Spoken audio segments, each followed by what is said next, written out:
Hello. Today's episode number 66 of the Professor Slots podcast covers how to take more of your winnings home from your next trip to the casino by using my 11 tips of slots bankroll management. Plus, in this episode, I'll be covering the current state of slot machine casino gambling in the great U.S. state of Arizona. Thank you for joining me for the Professor Slots podcast show. I'm John Friedel, and this is the podcast about slot machine casino gambling. It is where I provide knowledge, insights, and tools for helping you improve your slot machine gambling performance.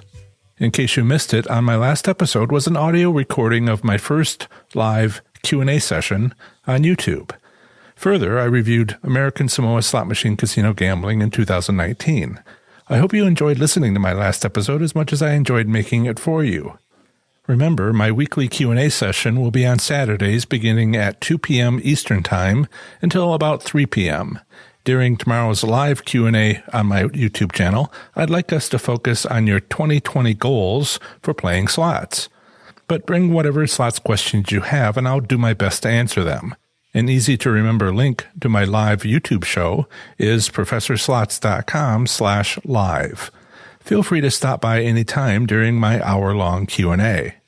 Remember to visit professorslots.com/subscribe to get my free report revealing the top 7 online resources for improving your gambling performance, including the one I've used as a top-tier slot machine casino gambler. Let's get started with the first segment of the show.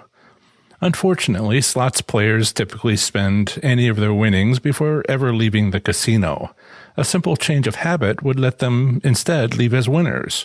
I briefly review each of my 11 practical slots money management tips. There's a lot of slots money management advice on the internet, but it appears to all be jumbled up with myths and misunderstandings of the slot machine gaming industry. To provide you with some helpful clarity, I've broken up my 11 sensible slots bankroll management tips into 4 equally essential areas, including 1. Preparation beforehand. 2. To do immediately upon arrival. 3. While playing slots. And 4. After action debriefing. Throughout this segment, I've provided episode numbers with details about specific slots topics, which, if discussed here, would distract us from our primary focus of how to keep our slots winnings. This segment on slots bankroll management has the following sections. An introduction. What is negative EV, and does it apply to slot machines? Repeating the golden rule of gambling. Tip 1. Preparation. Budget your gambling bankrolls. Tip 2. Preparation. Don't borrow money to win. Tip 3. Preparation. Leave your ATM cards at home. Tip 4. Preparation. Review your state's gaming returns. Tip 5. Upon arrival, visit the player's card desk or kiosk. Tip 6. Upon arrival, pick a money management strategy. Tip 7. When playing, limit losses with loss limits. Tip 8. When playing, preserve gains systematically. Tip 9. When playing, pros and cons of emotional control. Tip 10. Debriefing. Get accountability with a team. Tip 11. Debriefing. Practice improves discipline. And a summary.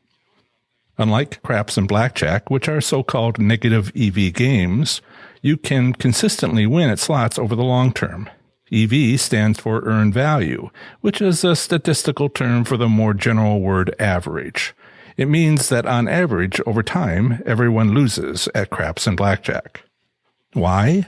Because the rules of the games say so. The math behind those games says so. Because of those odds, that's why casinos like to offer craps and blackjack. With them, casinos have a house edge. There was a short time when blackjack wasn't a negative EV game for everyone.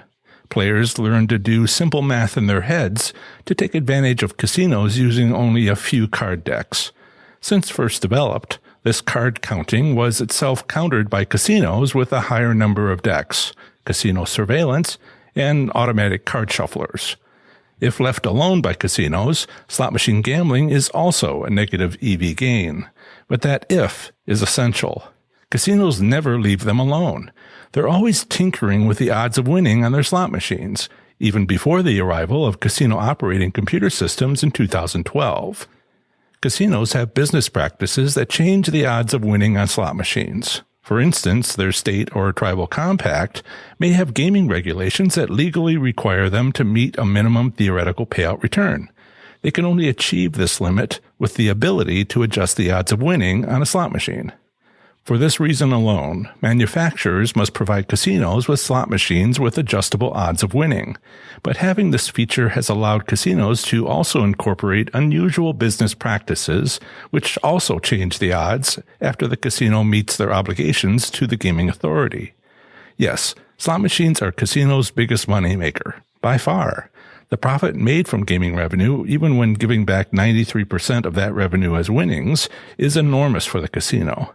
That profit pays the employees, gaming revenue income tax to the state, and generally keeps the lights on at the casino. On average, over all slot machines, casinos make a substantial profit, but they don't make a profit on every individual slot machine. They don't intend to. A typical casino business practice is having promotions including, but not limited to, free slot play, adjusting a slot machine to be a winner near busy areas, reducing odds during busy nights, increasing odds during the first year the casino is open, and more. Craps and blackjack are negative EV games because the rules of the game make them so, but slots are electronic devices, which makes them highly adjustable. And yes, the casino's ability to adjust the odds of winning electronically, even remotely, includes video poker machines. The golden rule of gambling is this: never gamble more than you are willing to lose. For slot machines, this means never having a bankroll larger than you can safely afford to lose. You can't assume you'll always win because sometimes you'll lose. And when you lose, you can never afford to enter a state of financial risk. Never forget, even when you are winning, that playing slot machines is gambling. If you've never learned personal budgeting, now is the time to learn. Determining your bankroll size for regular casino visits isn't much different from managing your household expenses. Use your existing skills to budget your casino trips. If you've never learned how to manage a budget, I recommend searching YouTube for a channel that suits your needs. There are many fantastic budgeting channels on YouTube to choose from, including, if you're a young or expectant mother, Marissa's The Budgeting Wife. For those wishing to pay off debt, Kelly's Freedom in a Budget, and the hugely popular budgeting channel, The Dave Ramsey Show. Most people go to a casino to play slot machines for its entertainment value. They take a certain amount of money to gamble with, which is known as a bankroll. How much is your bankroll? For some, it's $20. For others, it's $100 or more. How much bankroll you take to a casino should be entirely based on your planned budget.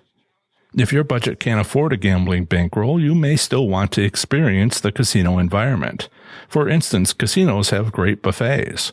Sometimes I go to a casino due to my love of buffets. Other times, it's to have a nice dinner with a friend. If you can afford some amount of gambling bankroll, you'll need to keep a financial record.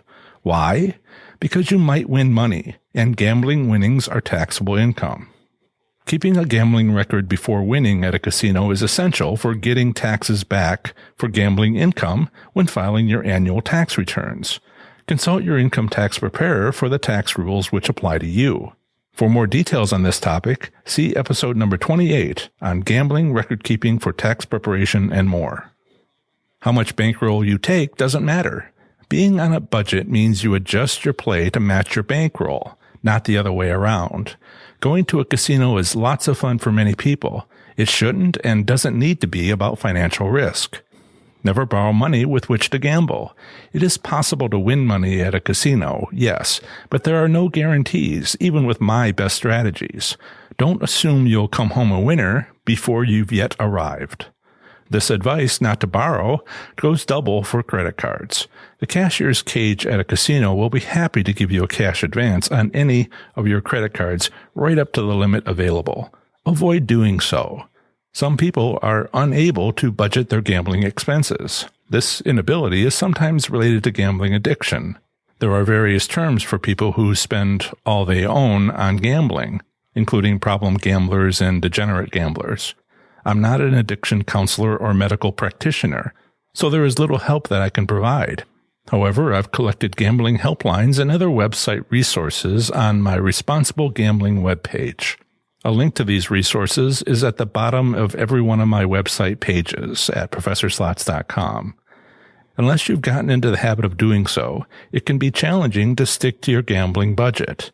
ATM cards are very convenient financial tools. However, sometimes using them is too much of a temptation. To avoid exceeding your planned budget in the heat of a casino visit, leave your ATM debit cards at home. If you're not yet gotten into the habit of sticking to your planned bankroll, leave your ATM cards at home alongside your credit cards. I would argue that leaving your debit and credit cards in your car in the parking lot is still too much of a temptation. Whatever the case may be, develop and maintain good financial habits.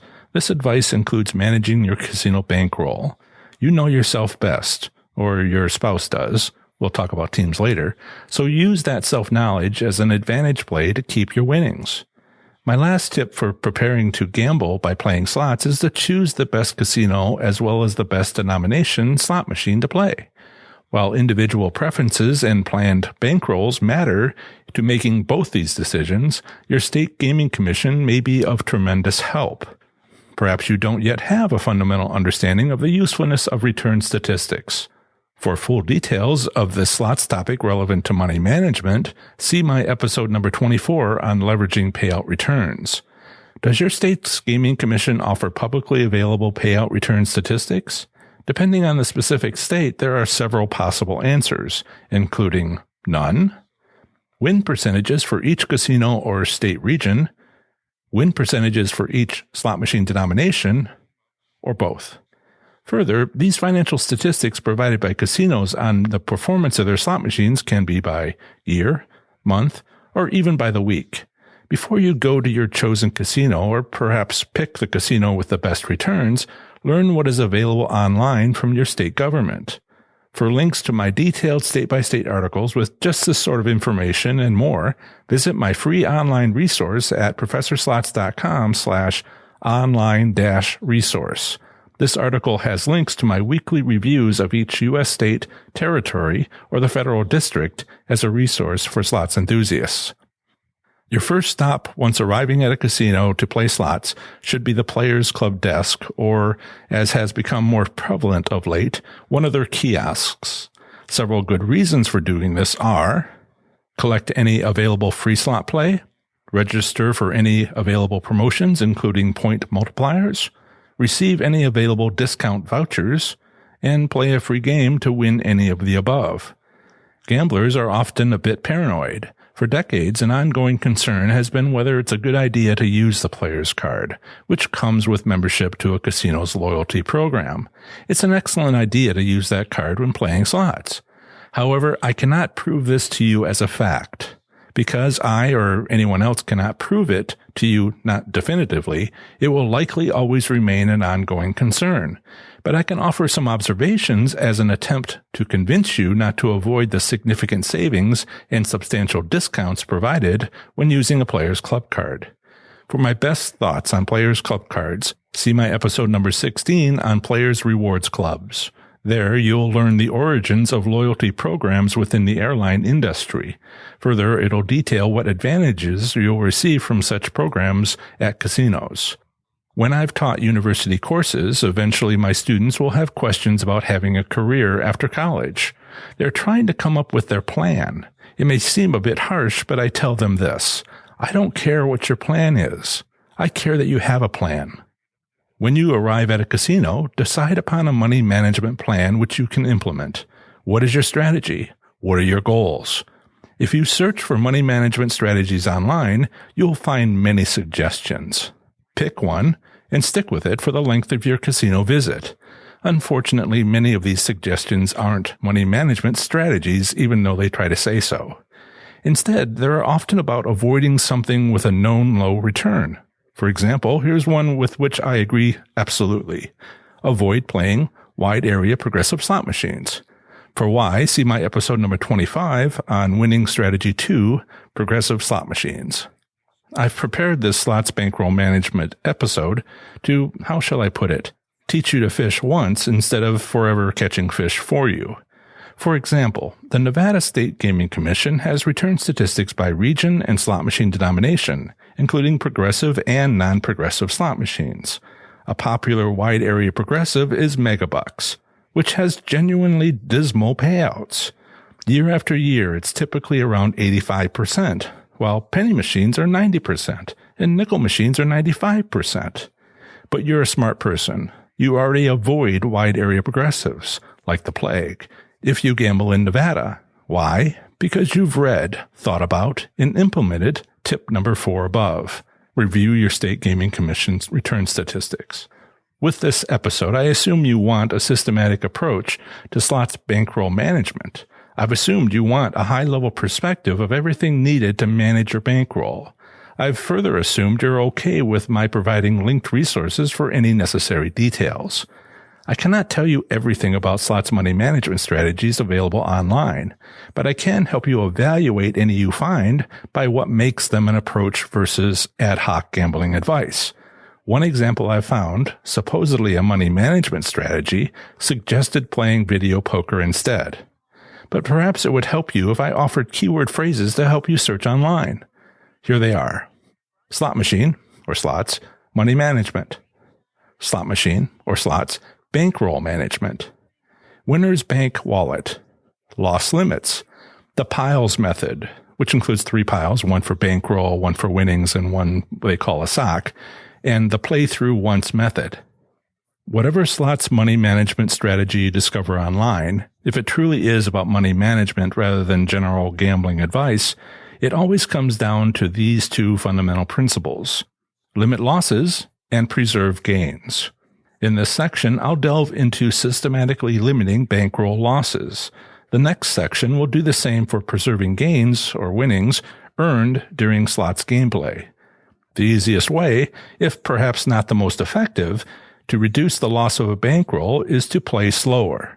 I don't entirely agree with this suggestion. Yes, it does indeed limit the loss of a bankroll, but it is much like not going to a casino in the first place.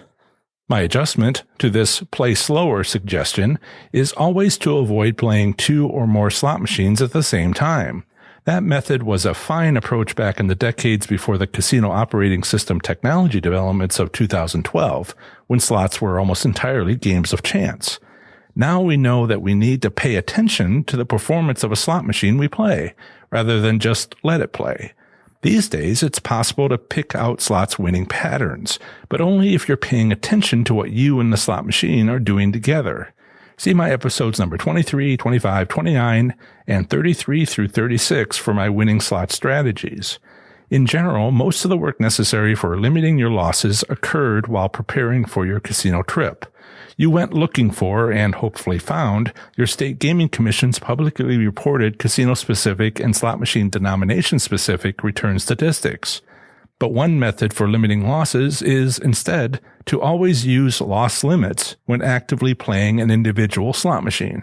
Even casino by casino, denomination by denomination return statistics don't identify the specific serial number and location of winning slot machines.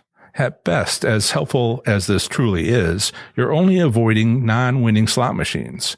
Besides using return statistics from the state, here's my article on another way to avoid bad slot machines, episode number 4 on choosing slot machines. Using loss limits means deciding how much you're willing to lose on any individual slot machine. Whatever way you evaluate candidate slot machines, someone must play for you to determine if it is worth playing. Watching someone else play it runs the high risk of that person never leaving the machine if it's worth playing. If you decide to spend your bankroll to determine if it's worth playing, don't waste your entire bankroll doing so. Avoiding this potential catastrophe is essentially what having a loss limit means. There are 2 approaches to implementing a loss limit. The first is, put a few bills into the machine equaling how much you're willing to risk, and spend no more than that to evaluate the performance of that slot machine. Maybe you'll insert $20 or even $100. Second, put in more than you're willing to risk, but limit how much you intend to spend. In a practical sense, slot players are often carrying around a voucher with prior winnings, likely more than they are willing to risk on any one slot machine. Don't risk the whole amount by setting a loss limit. Let's say your voucher or smallest bill was $100, but you only want to spend $20 on that machine. Sounds simple enough, yes? But there's a difficulty: small wins. Slot machine interfaces quickly show how much money or credits you have in the machine, but they don't easily show how much you've spent during your playing session. To know how much you've spent, you'll need to keep track of it yourself. Counting credits is the most straightforward and practical way to keep track. Here's how. You've set a loss limit in dollars. For the slot machine you're playing, how much is that loss limit in credits? Examples include, on a penny machine, a $100 loss limit is 10,000 credits. On a nickel machine, a $100 loss limit is 2,000 credits. On a quarter machine, 400 credits. On a $1 machine, 100 credits. On a $5 machine, 20 credits. And on a $25 machine, 4 credits. Once you know your chosen loss limit in credits, you'll also need to know how many credits it takes to make a bet on your individual slot machine. Now, and this is a tricky part for non-math slots players, divide the loss limit in credits by the credits per bet. That's how many bets, how many pushes of the button you get to reach your loss limit. Revenue minus expenses equal profit. The previous section explained how to reduce gambling losses using loss limits, but that's only half of our profit equation. To take home money, we must make sure we don't spend all our winnings. If you spend all your bankroll, revenue equals expenses, and profit is zero. If you take a bankroll to a casino and don't spend any of it, if you don't gamble at all, expenses are zero, and profit equals revenue. However, this is gambling. When playing a slot machine, profit can exceed your bankroll. That's what we all hope for, whether we spend our profit on that slot machine or another in a highly entertaining manner or take it home instead. Preserving gains means leaving a slot machine with a profit. Whether you take it home or use it to fund more gambling entertainment is entirely up to you.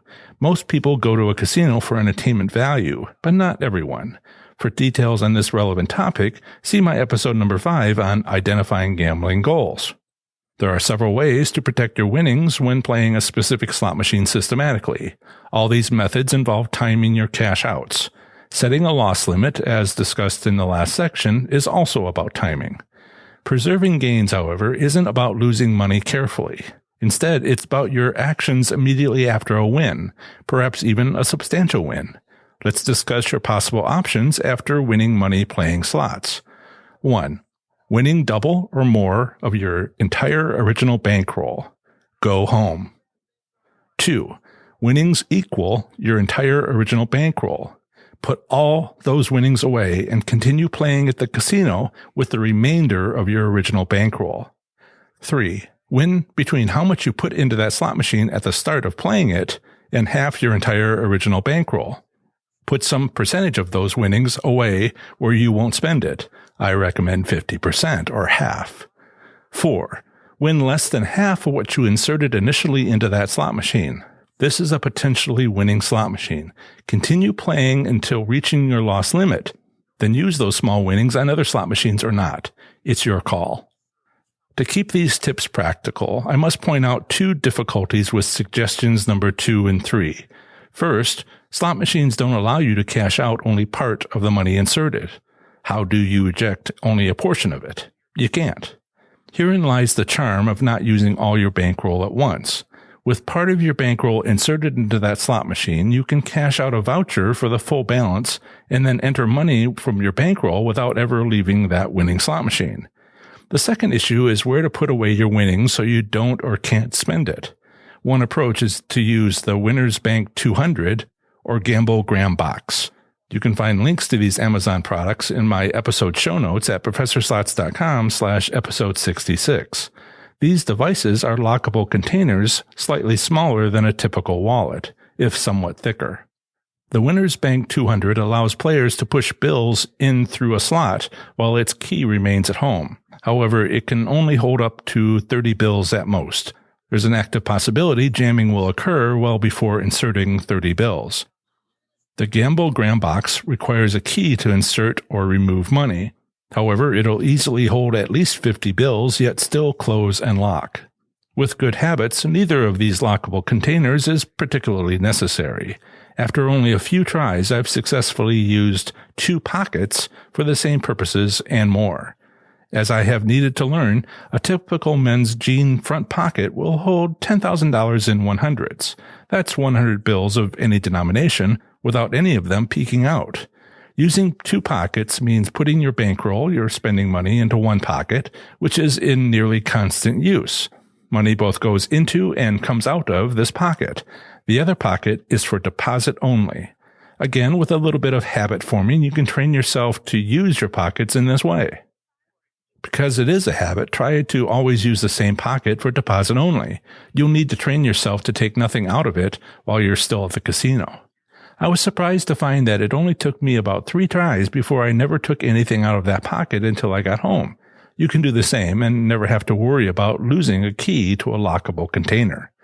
Besides having more than twice the holding capacity, pockets are also a lot faster to work with in a busy casino environment rather than struggling with lockable containers.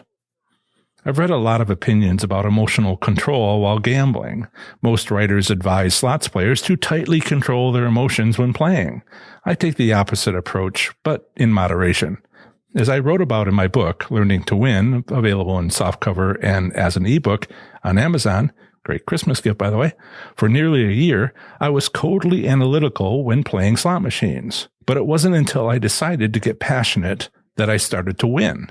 Maybe loosening my emotions made me try harder to win, or perhaps it just helped me listen more closely to my instincts. Whatever the reason, the results were what mattered. Allowing myself to be passionate, but not out of control emotionally, helped me to win a lot more at slots. Whether you need to control your emotions or not, I suggest being yourself. Why? Because I want you to enjoy yourself when playing slots, even if you enjoy yourself the most when you're winning cold, hard cash. Just don't break the slot machine in your excitement, okay? I want to play it afterwards, especially if you're winning. To get good at slots money management, you need a team to hold you accountable. And maybe at the same time, you'll keep them accountable. When asked how well their slots play is going, too many people respond, "I'm breaking even." That's code for "I have no idea how I'm doing." Silence in response mean they know precisely how they're doing, but they're just not going to tell you. Your team can easily be yourself and one other person. They don't even have to go to the casino with you, although there are good reasons to take someone that has nothing to do with money management skills. For example, it's for both your safety and enjoyment. Frankly, you'll get better at developing your slots money management skills if you are open and honest with someone, or something, about your gaming performance. It isn't particularly easy, however, if you're not used to doing so. But if you want to get good at money management, or even great at it, having a team is the easiest way to get there. Your team needs to be someone with whom you feel comfortable sharing the results of your gambling. Perhaps it's a spouse or significant other. If nothing else, maybe it's just you're logging that trip's detailed gambling records. Again, see my episode number 28 on keeping gambling records for tax preparation and more. There's no such thing as a free lunch. Well, you know what I mean. Winning money at slots takes work. How could it be any other way? Much of this work is entirely about discipline. Building good habits of slots money management takes control, which itself takes practice. I encourage you to practice developing your slots bankroll management skills. Why? Because this is indeed a skill, which means you'll get better at it if you're diligent. You'll always get better at this skill if you don't stop trying to get better. Lastly, I encourage you to forgive yourself if, or rather when, you make a mistake. Remember that nobody's perfect. Pick yourself up, dust yourself off, and keep learning. As Dave Ramsey has said, nobody is born knowing how to manage money. I briefly reviewed 11 practical slots money management tips, including skills to engage when preparing beforehand, what to do immediately upon arrival at the casino, actions to take while playing slots, and reviewing your casino trip after returning home. Remember to visit ProfessorSlots.com/subscribe to get my free report revealing the top 7 online resources for improving your gambling performance, including the one I've used as a top-tier slot machine casino gambler. Up next is the second segment of the show on slot machine casino gambling. Here I provide a brief overview of the current state of gambling in a U.S. state, territory, or the federal district, emphasizing by far anything of interest to slot machine casino gamblers. Up next is Arizona slot machine casino gambling in 2019. Here goes. Arizona slot machine casino gambling consists of 25 tribal casinos spread throughout the state.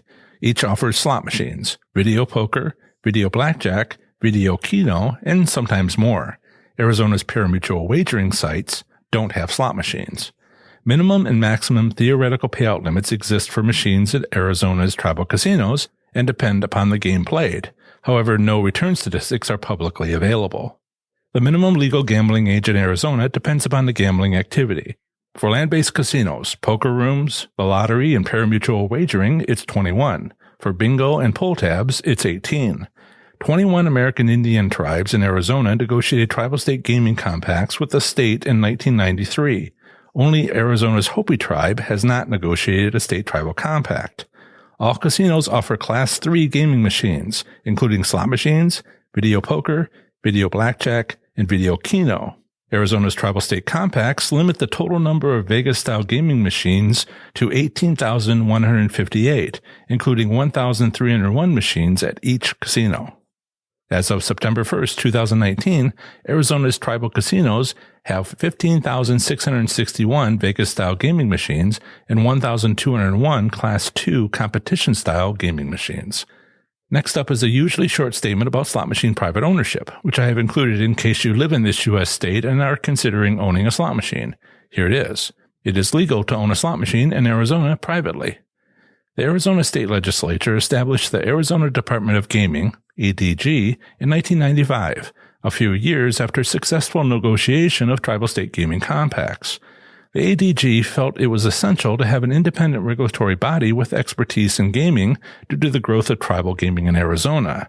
This tribal gaming oversight is in partnership with Arizona's 21 American Indian tribes with tribal state compacts.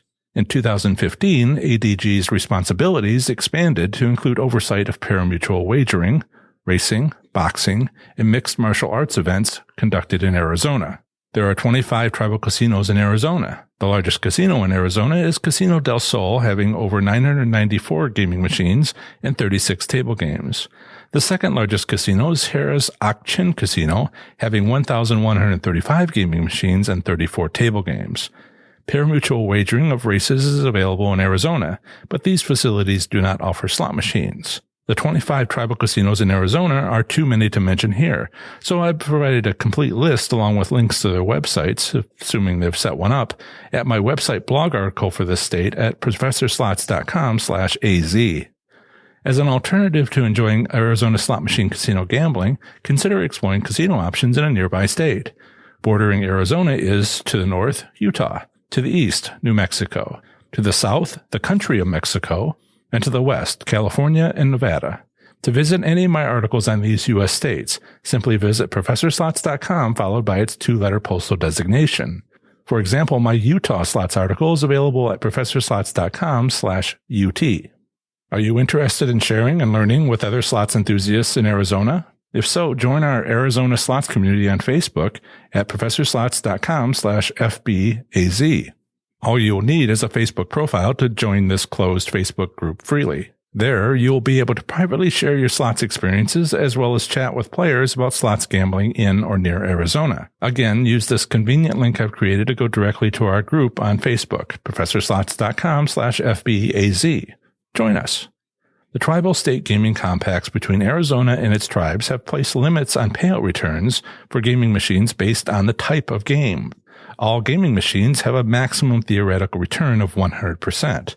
The minimum theoretical payout returns limits for Class 3 machines over the expected lifetime of the game are, for slot machines, 80%, for video blackjack, 83%, for video keno, 75%, and for video poker, 83%. Actual payout return statistics are not publicly available.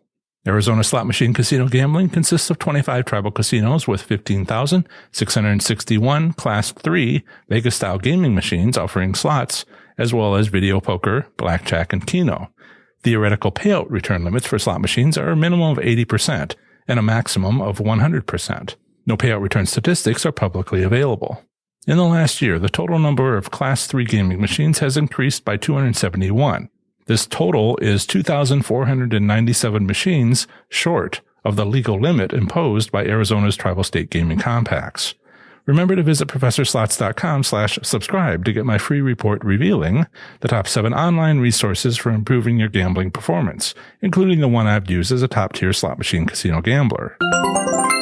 Part 1 of the next episode of the Professor Slots podcast is my next audio recording from my live Q&A session on YouTube this coming Saturday, which takes place at 2 p.m. Eastern Time. You can find my YouTube channel to be part of this Q&A session by going to ProfessorSlots.com/live at the appropriate time. If you miss it, you'll be able to hear the answers to other people's slots questions on our next podcast episode, available Sunday morning. To suggest a topic or ask a question which might end up as a blog article or as a podcast episode, email it to john@ProfessorSlots.com, where John is spelled Jon, or by calling 702-90-SLOTS to leave a voicemail question. Part 2 of the next episode of the Professor Slots podcast is another brief overview of the current state of gambling in a U.S. state, territory, or federal district. Next time, I'll be talking to you about the great U.S. state of Arkansas. That's the end of another great episode of the Professor Slots podcast. Thanks so much for listening. Show notes for this episode are now available within most podcast apps, but are also available on my website at ProfessorSlots.com/episode 66. I plan to have the next episode come out very soon for you, where I'll have more amazing content for the show. Until the next episode, have fun, be safe, and make good choices. Bye.